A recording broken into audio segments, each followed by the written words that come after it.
GCK King's Circle with Pastor Dr. W.F Kumuyi. Do you want to discover the secrets of living in true holiness? I guess you do.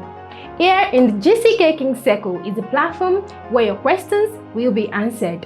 I am Oluwadamlola Amao, the host of today's episode. And here with me is Harrison Joseph, your co-host. We're delighted to have you in King's Circle, where every teenager, youth, and young adult are being nurtured and transformed into royalty. absolutely right. Leading the GCK King's Circle is our global mentor. Forget numbers. Dr. W.F Kumuyi found his calling in faith. He traded formulas for the Bible. His charisma and teachings have captivated millions worldwide, making him a giant in the world of evangelism. He's not just about preaching fire. He's fueling the future through initiatives like the King's Circle, mentoring young people to become leaders who can change the world. Dr. Kumuyi isn't just a preacher. He's a force for good, empowering a generation to rise and shine. You see, Danny, they say anything that has an original also has a counterfeit. Many Christians, you see, they exercise piety and also spiritual superiority, but they lack moral integrity and genuine faith. A Bible-based salvation shows also in the life we live. And in today's episode, our global mentor will be answering the questions: what are the characteristics of counterfeit holiness, and how can we differentiate between counterfeit holiness and the real true holiness? But before then, sit back and enjoy this soul-stirring worship.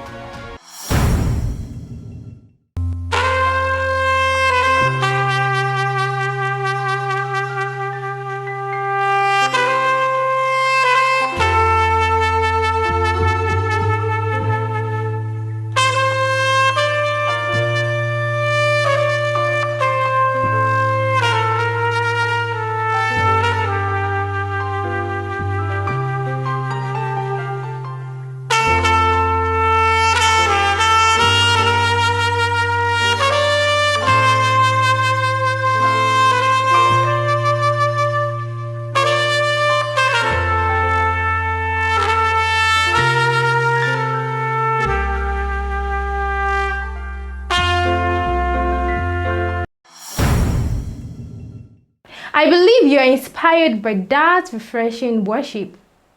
Now, it's time to listen to our global mentor.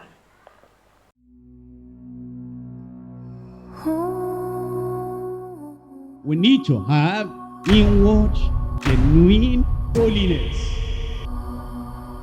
because there is counterfeit holiness. What are the characteristics of counterfeit holiness? HOLINESS.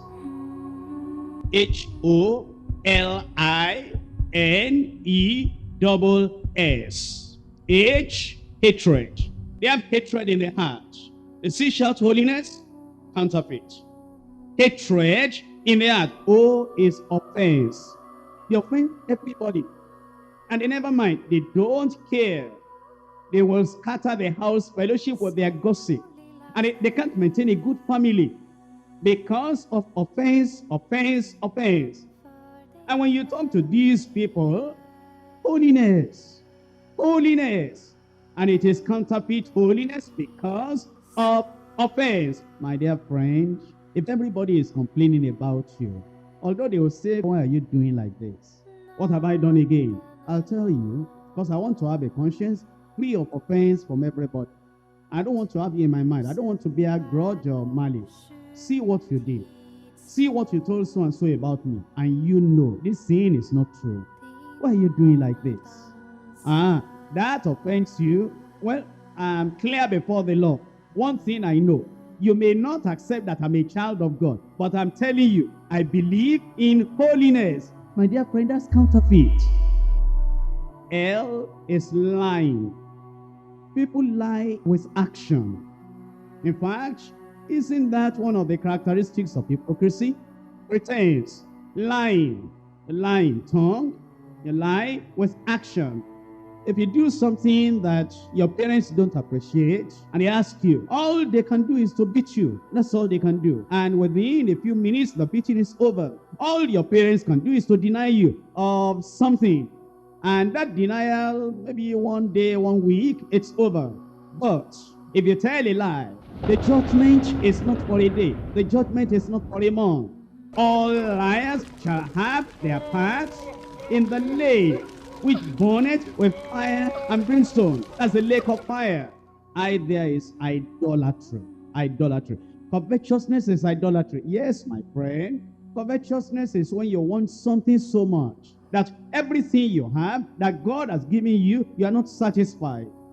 You want it, you want it, you want it. So and so has it, so and so is doing it, so and so possessed it. I too, I must possess it. You magnify that thing, it becomes your God. And you forget God. And you are not happy. I don't have that thing, I'm not happy. My friend is wearing that clothes, I'm not wearing it, I'm not happy. So and so is riding such a car. If I don't have such a car to ride, I'm not happy. What has the Lord done? When I have not had this, it becomes magnified and becomes your God. And you exalt that thing above God. That's idolatry. And there is naughtiness. And young people, have you listened to mommy sometimes? And mommy says, come here, my daughter. And then your mother sees your attitude, says, no, my daughter, don't be naughty now. Don't do that. Come here. And then you still have a kind of attitude and you're looking a particular way. Where did you learn this naughtiness? When mommy says that, you think that's ordinary. Being naughty, being stubborn, being incorrigible.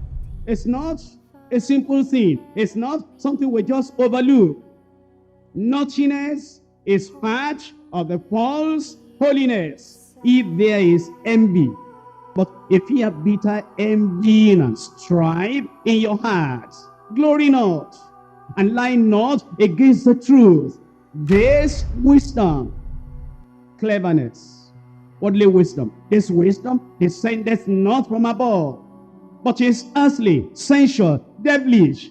For where envy and strife is, there is confusion and every evil word. As there is sensuality, the lust of the flesh. They do not have the Spirit of God. These are murmurers, complainers, walking after their own lusts, and their mouth speaketh great swelling words, having men's persons in admiration, because of advantage.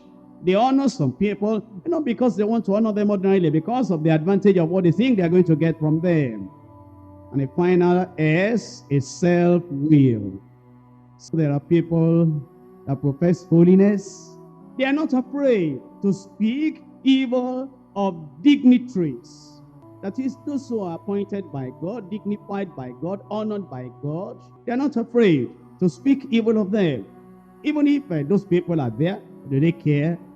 They don't care for anybody. They are not afraid of anybody. Not even about God. You discipline them, do they care? If you correct them, do they care? What do you do to somebody who doesn't care for punishment or rebuke or correction or anything? Doesn't care for anything. There's nothing you can do except to allow God to keep on dealing with such an individual and then to wait maybe for the final day of judgment. You see, that's counterfeit holiness. A person professing to be born again, a person professing to be a child of God, and there's hatred in their heart. And it's always, an object of offense. There's lying, there's idolatry, there's naughtiness, there's envy, there's sensuality, there's self-will, stubbornness. There must be a definite experience of real biblical salvation, an evident change of lifestyle. If you don't want to be surprised and disappointed in eternity, the Lord wants to do something in your heart and in my heart today. We'll come to the Lord so that the blood that flows from Calvary will come once again, and it will wash us from sin, and it will do it. Because the blood of Jesus is able to wash us whiter than snow.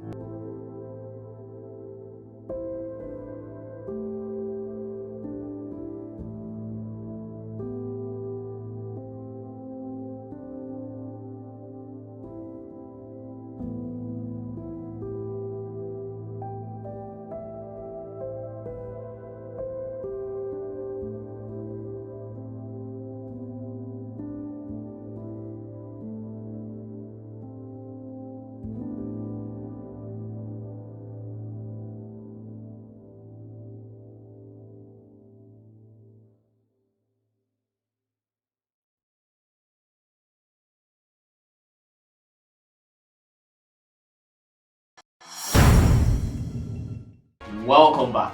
I hope you learned a key lesson of living in true holiness, and that you also have made up your mind to search your life and identify every form of counterfeit holiness that is in you. Oh yes, because that is the only way to get prepared for the coming of Christ. See you in our next episode of the GCK-KC Circle tomorrow. We believe that you've been impacted. Pastor Dr. W.F Kumuyi will love to hear from you.